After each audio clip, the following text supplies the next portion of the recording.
We've talked about hidden gems for the Game Boy and the Game Boy Color already, so it's time to advance to Nintendo's next handheld highlight. In 2001, the Game Boy Advance was unleashed, and the pocket-sized powerhouse took handheld gaming to the next level, boasting far more power than its predecessors. Then, in 2003, the Game Boy Advance SP was released, and you could actually see the screen on that one too.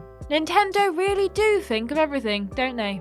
Original, barely visible screen aside, the Game Boy Advance was loaded with hits. The Pokemon and Mario franchises were present in various guises, Metroid Fusion impressed with its gameplay and atmosphere, the likes of Golden Sun and The Legend of Zelda The Minish Cap provided ample fare for adventurers, and a certain hedgehog enjoyed a return to 2D form. Push all those games aside for now though. That's right, push them off the table, because we've been deep into the GBA's back catalogue and we've found something a little more unusual to show you. A selection of hidden gems that likely escaped your notice first time around. Let's shine them up and give them their time in the spotlight, shall we? I'm Ashton from TripleJump, and here are 10 hidden gems for the Game Boy Advance. Number 10, Ninja 5-0.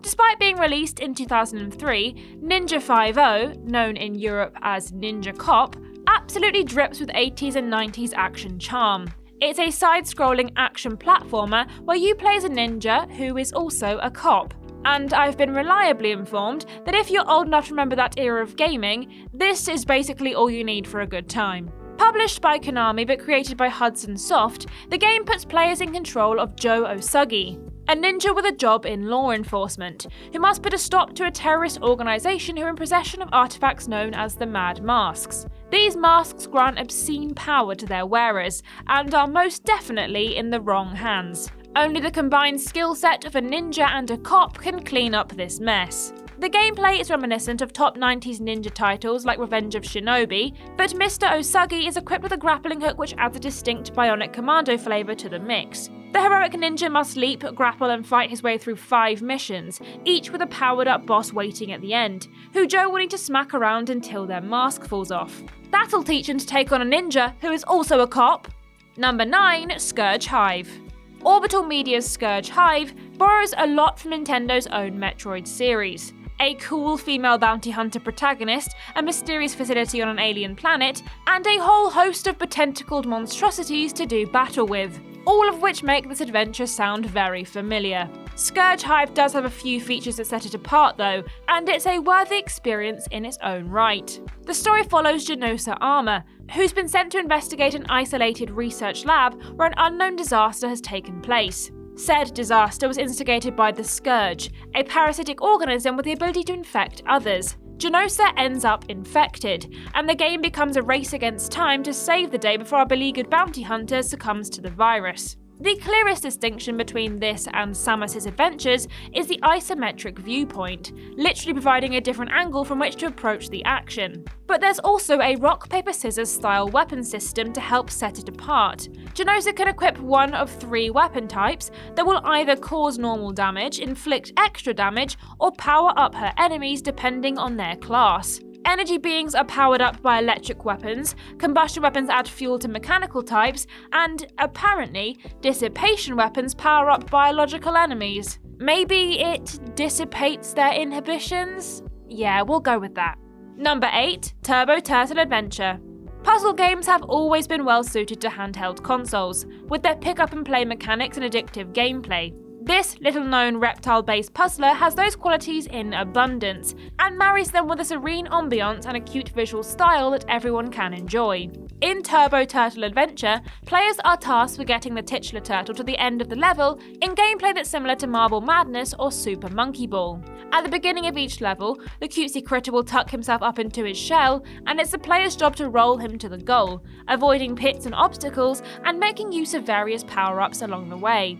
The game has a cozy ambiance and forgoes a lot of the difficulty and intensity of many of its genre stablemates, making it one to plug in when you're not looking to tax yourself too much and just want to enjoy some casual turtle rolling in your spare time. Something we can all definitely relate to. I did wonder why the Turbo Turtle doesn't stick his little legs out and actually walk to where he needs to go, but then I remembered that he's probably lazy. Also something I can relate to. I wonder if I can get James to roll me around the office instead of walking. Number 7. Car Battler Joe. While this game may sound like a hilarious alternate title for Mad Max Fury Road, what with this guy being a car battler named Joe and everything, Car Battler Joe is actually a delightful GBA gem from 2001 that combines vehicular combat with RPG mechanics. The game's story follows 16-year-old protagonist Joe, who must travel across a lawless landscape in search of his missing father, earning a living by delivering packages to various settlements and by taking part in tournaments that test his bravery and driving skills. All the vehicles in Car Battler Joe are customizable, with weapons and performance options able to be tweaked between battles. When not car battling, Joe can explore the various settlements, interacting with other characters and looking for clues on the whereabouts of his missing father, and a simple but compelling story gradually unfolds. Providing a cartoony spin on a bleak Mad Max-esque world, Car Battler Joe will have you making dangerous trips between towns, laying waste to bandits with tooled-up rides of their own, and leaving a trail of smoking wrecks in your wake. All while playing as a feisty young lad who, legally at least, has no business being behind the wheel at that age. Road safety is always the first to go when society collapses. Number 6. Disney's Lilo and Stitch.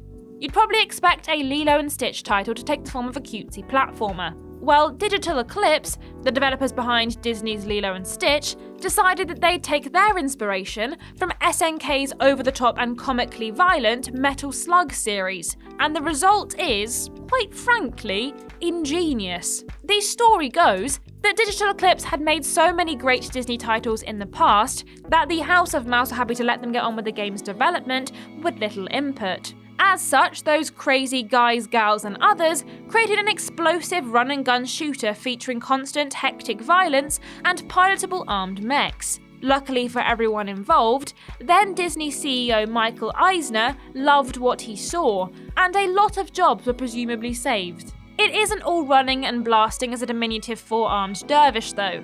Occasionally, players will be put in control of Lilo, and must negotiate some mild puzzle platforming sections. Don't worry though, it won't be long before you're blasting again. Thanks to its Disney license, the game actually sold fairly well for a hidden gem list, but the surprising nature of the game and its unexpected quality got it here anyway. What's next? Contra, but with Donald Duck? I think I'd actually play that.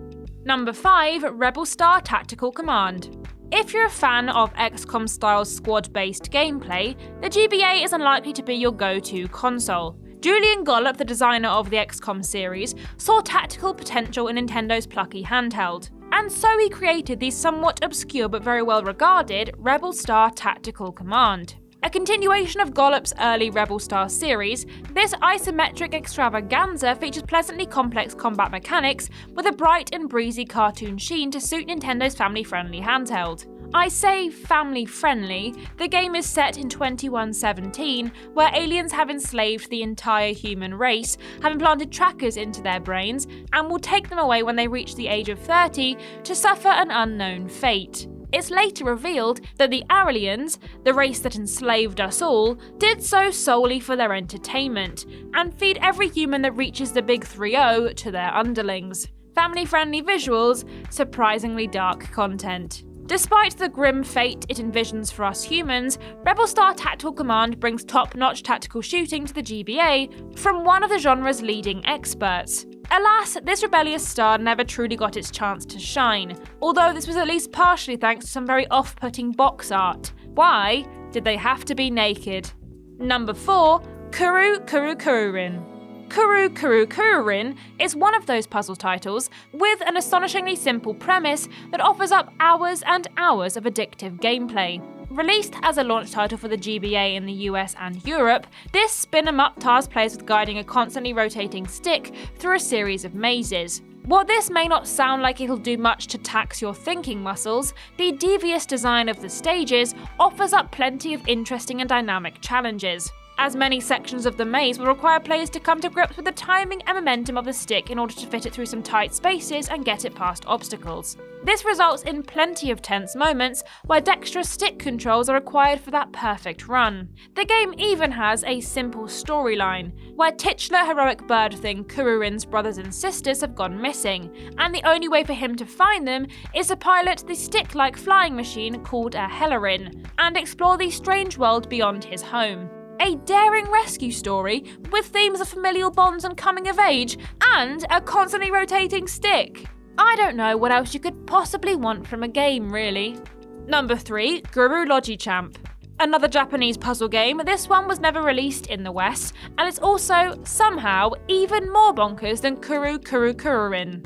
Yes, it's a puzzle game, yes there are lots of uru sounds going on here, and weirdly, yes it does feature cartoony birds in prominent roles, but Guru Logichamp is a completely different experience to our previous entry, and not just because the birds are yellow instead of blue.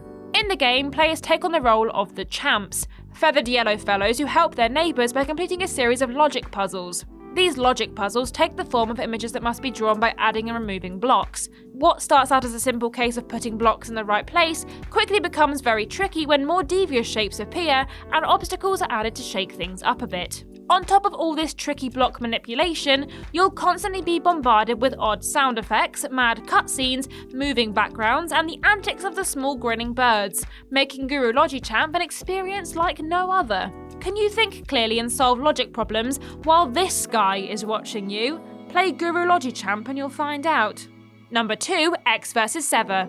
If you've heard of Ballistic X vs. Sever, it's likely due to its status as one of the worst movies ever made. Starring Antonio Banderas and Lucy Liu as a pair of sassy secret agents forced to put their differences aside, the movie bombed commercially and was reviled by critics, becoming the worst reviewed movie in review aggregation site Rotten Tomatoes' history.